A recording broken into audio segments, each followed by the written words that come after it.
नमस्कार दोस्तों, देश में कोरोना से मौतों का मातम रुकने का नाम नहीं ले रहा है। आए दिन पुराने रिकॉर्ड टूट रहे हैं और नए रिकॉर्ड बन रहे हैं। 1 मई को नए कोरोना केसेस का आंकड़ा 4 लाख से ज्यादा जा पहुंचा, जो कि दुनिया में सबसे ज्यादा है। 2 मई को 3689 डेथ रिकॉर्ड की गई, जो कि दुनिया में सबसे ज्यादा है। हॉस्पिटल तो छोड़िए, शमशान घाट में शवों को जलाने की जगह नहीं मिल रही है। शव जलाने के लिए लकड़ियों की कमी होने लग गई है, जिसकी वजह से फॉरेस्ट डिपार्टमेंट को ये ऑर्डर देना पड़ा है कि और लकड़ियां काटी जाएं। स्थिति इतनी दर्दनाक है कि कुत्तों के शमशान घाट में इंसानों को जलाया जा रहा है। हालांकि इसमें कुछ गलत भी नहीं। प्रधानमंत्री मोदी ने उत्तर प्रदेश चुनाव में कहा था कि मित्रों, कब्रिस्तान बनते हैं, शमशान घाट बनने चाहिए कि नहीं बनने चाहिए? तो मित्रों ने कहा था बनने चाहिए, तो बन रहे हैं। आम लोग फिलीपींस और न्यूजीलैंड की एम्बेसी तक को कांग्रेस के युवा नेता से ये ट्वीट करना पड़ा कि उन्हें ऑक्सीजन सिलेंडर की जरूरत है, जिसके बाद उन्हें ऑक्सीजन सिलेंडर दिया भी गया। हालांकि बाद में भारत सरकार और न्यूजीलैंड सरकार की ओर से दबाव बढ़ने के कारण न्यूजीलैंड एम्बेसी ने वो ट्वीट दोबारा डिलीट भी कर लिया। विधायक तक को ऑक्सीजन नसीब नहीं हो रही है, जिसके कारण उनकी मौत हो गई। कोरोना से जंग मोदी नंबर 1 बताने वाली मीडिया आज अदृश्य अपराधी सिस्टम के ऊपर सारा ठीकरा फोड़ रही है। विदेशों में गली के किसी अखबार में भी प्रधानमंत्री मोदी की तारीफ पर मोदी का बजा दुनिया में डंका कहने वाली मीडिया आज लापरवाही पर मौन है। इन सब के बावजूद अगर आप सरकार की लापरवाही पर रोना चाहें तो सरकार आपसे वो हक भी छीन लेना चाहती है। उत्तर प्रदेश सरकार ने कहा है कि अगर आप सरकार की आलोचना करते हैं और ऑक्सीजन शॉर्टेज की बात सोशल मीडिया पर करते हैं तो जेल हो जाएगी। इंटरनेशनल कमीशन फॉर जूरिस्ट, जो कि एक ह्यूमन राइट ऑर्गेनाइजेशन है, उसने ये कहा है कि केंद्र सरकार और राज्य सरकार की वजह से भारत को आज ये स्थिति देखनी पड़ रही है। आज की वीडियो में हम जानेंगे सरकार की उन लापरवाहियों को जिसकी वजह से देश आज इस कगार पर खड़ा है। पहला कारण है अनप्रिपेयर्डनेस, यानी पहली वेव से सबक ना लेना और इंतजाम ना करना। सरकार कोरोना को लेकर शुरू से ही निश्चिंत रही है। WHO ने कहा कि कोरोना एक महामारी है, एक पेंडेमिक है, मगर हेल्थ मिनिस्ट्री आकर ये कहती है कि it is not an health emergency. हालांकि इसके 11 दिन बाद ही प्रधानमंत्री टीवी पर आते हैं और देश भर में एक सख्त लॉकडाउन की घोषणा करते हैं। पहली वेव के बाद यूके में जब दूसरी वेव आई और यूएस में दूसरी वेव आई तो दुनिया भर में ये बताया गया कि भारत को भी ऐसी ही सिचुएशन का सामना करना पड़ सकता है, जो कि बहुत ही डेंजरस हो सकती है। SARS-CoV-2 जेनेटिक्स कंसोर्टियम या INSACOG, जो कि 2020 में भारत सरकार ने साइंटिस्ट की एक फोरम बनाई थी, उसने मार्च 2021 में पीएमओ को ये बताया कि देश में कोरोना की स्थिति बहुत खराब हो सकती है, क्योंकि एक नया वेरिएंट जो कि यूके में पाया गया था वो भारत में भी पाया गया है, तो आप इंतजाम कर लीजिए। शाहिद जमील, जो कि इस फोरम में एक साइंटिस्ट हैं, उनका एक बयान आया है कि मैं अपनी सीमा जानता हूं, हमारा काम सरकार को एविडेंस देना था, पॉलिसी बनाना नहीं, पॉलिसी बनाना सरकार का काम था। सेकेंड वेव और साइंटिस्ट्स की चेतावनी के बाद भी प्रधानमंत्री दावोस में जाकर क्या कहते हैं, ये सुनिए। भविष्यवाणी की गई थी कि पूरी दुनिया में कोरोना से सबसे प्रभावित देश भारत होगा। कहा गया कि भारत में कोरोना संक्रमण की सुनामी आएगी। हालांकि आज वो बात सच होती हुई कहीं ना कहीं दिख रही है। हेल्थ मिनिस्टर भी एंड गेम इसको बताते हैं कि अब कोरोना खत्म हो चुका है। सुनिए। 18 अप्रैल को जब देश में कोरोना केसेस की संख्या 2,70,000 को भी पार कर चुकी थी, तब प्रधानमंत्री टीवी पर आए और सारी जिम्मेदारी स्टेट गवर्नमेंट पर डालते हुए उन्होंने कहा कि लॉकडाउन जो है लास्ट रिजॉर्ट होना चाहिए, यानी अंतिम विकल्प होना चाहिए। हालांकि ये याद रखने की जरूरत है, जब पिछली बार 2020 में लॉकडाउन लगाया गया था मार्च में, तब एक दिन में 1 से 1,500 केस आ रहे थे, लेकिन अब 2,70,000 केस आने पर भी देश भर में लॉकडाउन लगाने की घोषणा केंद्र सरकार ने नहीं की। दूसरा कारण है वैक्सीनेशन में देरी या वैक्सीनेशन की पॉलिसी में ढिलाई। दुनिया भर के देशों ने अपनी फार्मा कंपनीज को एडवांस पेमेंट की ताकि वो वैक्सीन बनाने के लिए रिसर्च कर सकें। हालांकि भारत सरकार ने ऐसी कोई भी पेमेंट सीरम इंस्टीट्यूट या भारत बायोटेक को नहीं की। वहीं अमेरिका ने Moderna, Pfizer, Johnson and Johnson को 700 करोड़ का एडवांस पेमेंट किया ताकि वो रिसर्च कर सकें। सीरम इंस्टीट्यूट को Bill and Melinda Gate Foundation ने 2000 करोड़ का ग्रांट दिया। याद रहे, सीरम इंस्टीट्यूट और भारत बायोटेक दो कंपनियां हैं जो भारत में वैक्सीन का निर्माण कर रही हैं और अब तक सिर्फ 10% से भी कम लोगों को देश भर में वैक्सीन का पहला डोज मिल पाया है। हालांकि देश में कमी होने के बावजूद भी 60 मिलियन डोजेज जो है दुनिया भर में सरकार ने एक्सपोर्ट करे। मीडिया में भी वैक्सीन के एक्सपोर्ट्स को लेकर काफी तारीफ की गई और भारत को और मोदी को वैक्सीन गुरु नाम से बताया जाने लगा। अगला जो कारण है वो है ह्यूज गैदरिंग। अब इसको समझने के लिए सरकार को कोई पीएचडी करने की जरूरत नहीं थी। ये बात सबको पता है कि कोरोना एक फैलने वाली बीमारी है और भीड़ होने से वो और जल्दी फैलेगी, मगर इसके बावजूद भी भारत सरकार ने और उत्तराखंड सरकार ने कुंभ मेले को इजाजत दी, जहां 30 लाख से ज्यादा लोग जुटे और उन्होंने गंगा स्नान करा। हालांकि कुंभ मेला 12 साल में एक बार आयोजित होता है और आखिरी कुंभ मेला 2010 में आयोजित हुआ था। इसके हिसाब से 12 साल काउंट करें तो 2022 में अगला कुंभ होना था, मगर अखिल भारतीय अखंड परिषद ने सरकार से आग्रह किया कि ज्योतिष कारणों की वजह से इसको 1 साल पहले ही करवा दिया जाए। अगर सरकार चाहती तो इसे 1 साल बाद भी शिफ्ट कर सकती थी। इसके बाद इंडिया टुडे में एक खबर छपती है जिसमें कहा जाता है कि सेंटर गवर्नमेंट ने यह अंदेशा जताया है कि कुंभ मेला जो है सुपर स्प्रेडर का काम करेगा। इसके बाद हेल्थ मिनिस्ट्री एक ट्वीट करके इंडिया टुडे की इस खबर को फेक न्यूज करार देती है। मतलब क्या हेल्थ मिनिस्ट्री, क्या भारत सरकार पूरे समय सरकार का मोटिव ये था कि छवि नहीं बिगड़नी चाहिए, वोट बैंक कोई भी खराब नहीं होना चाहिए। इसके बाद प्रधानमंत्री मोदी ने भी ट्वीट करके कहा कि कुंभ मेला जो है सिंबॉलिक होना चाहिए और इसके बाद कुंभ मेले को रोका गया। हालांकि प्रधानमंत्री कह रहे थे कि कुंभ मेला सिंबॉलिक होना चाहिए, मगर प्रधानमंत्री खुद ही 20 रैलियां करते हैं वेस्ट बंगाल में और होम मिनिस्टर बंगाल में 10,000 केसेस बढ़ने के बाद भी 3 रैलियां करते हैं। प्रधानमंत्री मोदी वेस्ट बंगाल में मंच से खड़े होकर ये कहते सकता हूं, मुझे लोग ही लोग दिखते हैं, बाकी कुछ दिखता। क्या कमाल कर दिया आप लोगों ने। भारत के स्वास्थ्य मंत्री, जिसके ऊपर सबसे ज्यादा जिम्मेदारी होनी चाहिए कोविड प्रोटोकॉल्स को बचाने की, वो ट्विटर पर जाकर ट्वीट करते हैं कि प्रधानमंत्री मोदी ने और अमित शाह ने कमाल कर दिया इतनी सक्सेसफुल रैली का आयोजन करके। एक रिसर्च ये भी की गई कि जहां पर इलेक्शन हुए वहां पे कितने % का इजाफा हुआ कोरोना केसेस में और जहां इलेक्शन नहीं हुए वहां पर कितने % का इजाफा हुआ। 1 अप्रैल तक जहां पर इलेक्शन नहीं हो रहे थे वहां पे 5.35% की ग्रोथ थी कोरोना केसेस में और जहां इलेक्शंस हुए वहां पे 9.26।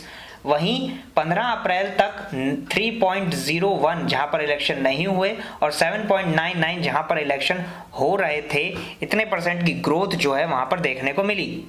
तृणमूल कांग्रेस ने भी रैलीज में कोई कमी नहीं छोड़ी। ममता बनर्जी की भी रैलियां समय समय पर होती रहीं। अब इसमें ना सिर्फ पार्टियों का दोष है, इलेक्शन कमीशन ऑफ इंडिया जो कि एक कॉन्स्टिट्यूशनल बॉडी है उसका भी दोष है। पहला दोष ये कि ऐसे समय पर इलेक्शंस करवाने की क्या जरूरत थी? क्या इलेक्शंस को टाला नहीं जा सकता था, रोका नहीं जा सकता था, समय आगे नहीं बढ़ाया जा सकता था? ऐसी कौन सी मारामारी मची थी? उसके बाद इलेक्शन कमीशन एक लेटर जारी करता है जिसमें यह कहता है कि पार्टियां रैली आयोजित कर सकती हैं विद फॉलोइंग द प्रिकॉशंस, और अगर ऐसा नहीं करती हैं पार्टीज तो उनके ऊपर एक्शन लिया जाएगा। मगर क्या इलेक्शन कमीशन को ये नहीं पता था कि अगर रैलीज की इजाजत दी जाएगी तो जरूरी तौर पर पक्के से धज्जियां उड़ाई जाएंगी कोविड प्रोटोकॉल्स की? 22 अप्रैल को जब केसेस 3 लाख से ज्यादा पहुंच गए तब प्रधानमंत्री जागते हैं और कहते हैं कि मैं अब कोई रैली होल्ड नहीं करूंगा वेस्ट बंगाल में, मुझे अब मीटिंग करनी है, कोविड का क्राइसिस जो है वो बढ़ गया है। और क्या ये सिर्फ कोइंसिडेंस है कि इस ट्वीट के 1 घंटे बाद इलेक्शन कमीशन ऑफ इंडिया एक लेटर जारी करती है जिसमें वो पार्टियों को बड़ी रैली करने से रोकती है? तो क्या इलेक्शन कमीशन ऑफ इंडिया प्रधानमंत्री मोदी का इंतजार कर रही थी कि वो जब मना करेंगे तब हम रोकेंगे रैलीज, नहीं तो हम सीधा प्रधानमंत्री को कैसे रोक दें? इसके बाद भी इलेक्शन कमीशन ने जो लेटर इशू करा उसमें ये कहा कि 500 लोगों तक जो है रैलियां होल्ड की जा सकती हैं। मगर ऐसा क्यों? जो वायरस 4, 5, 10 लोगों के बीच भी फैल सकता है, ऐसे में 500 लोगों की इजाजत देना ये कहां तक साइंटिफिक है? ये कहां से इलेक्शन कमीशन को दिमाग आया?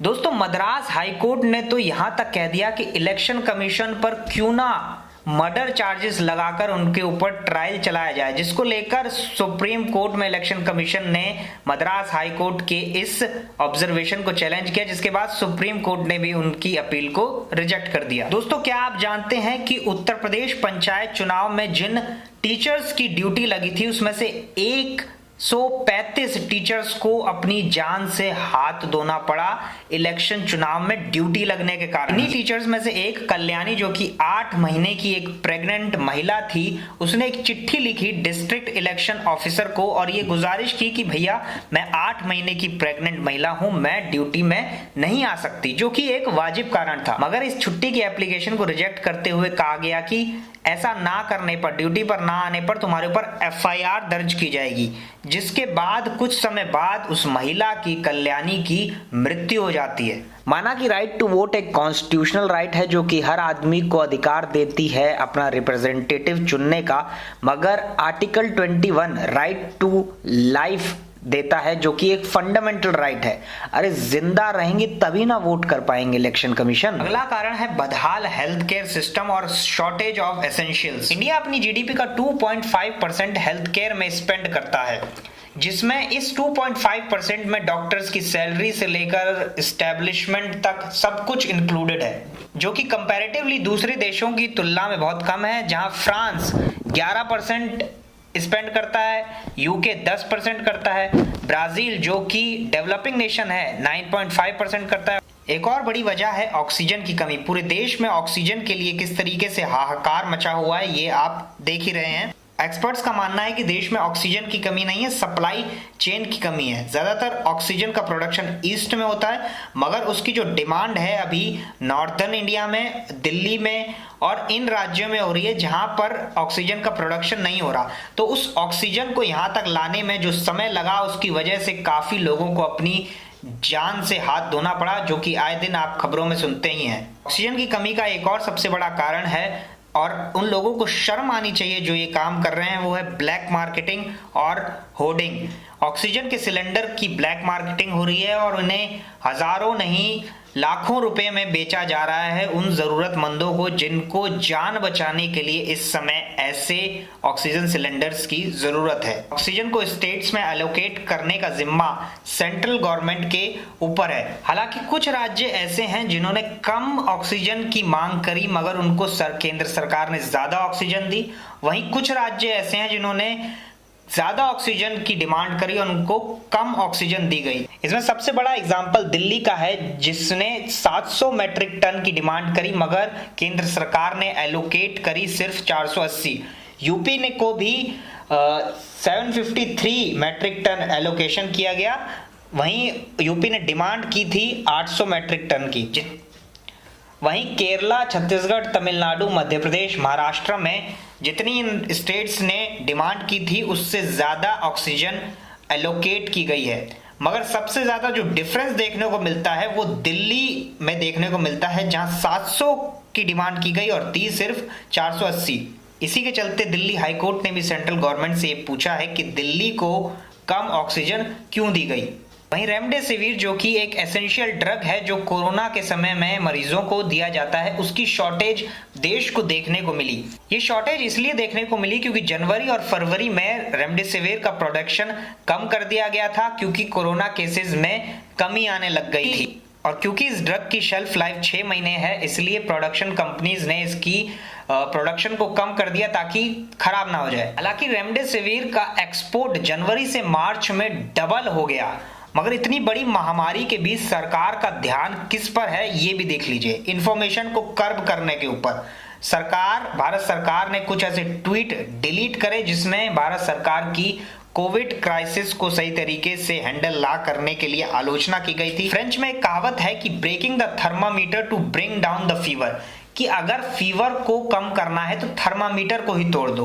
तो सरकार भी इंफॉर्मेशन को, आलोचना को ही दबा देना चाहती है ताकि उनकी जो भी खामियां हैं वो जनता के बीच आए ही ना। ऑस्ट्रेलिया में भारत की एम्बेसी ने ऑस्ट्रेलिया के एक अखबार को फटकार लगाई है कि आप भारत के बारे में इस तरीके की अनर्गल बातें करके भारत की छवि खराब करने की कोशिश कर रहे हैं। वहीं फॉरेन मिनिस्टर एस जयशंकर ने भी एम्बेसडर्स को ये बताया है कि किस तरीके से ऐसे समय में आपको सरकार की छवि दुनिया भर में बचानी है। एक ऐसे समय में जहां पूरा देश रुक सा गया है, थम सा गया है, वहीं सेंट्रल विस्ता प्लान को भारत सरकार ने एसेंशियल सर्विसेज में रखा है। सेंट्रल विस्ता प्लान भारत सरकार का 20,000 करोड़ का वो प्लान है जिसके तहत प्रधानमंत्री का नया घर बनाया जाएगा और नई पार्लियामेंट बनाई जाएगी और लुटियंस दिल्ली के इलाके को रेनोवेट करा जाएगा।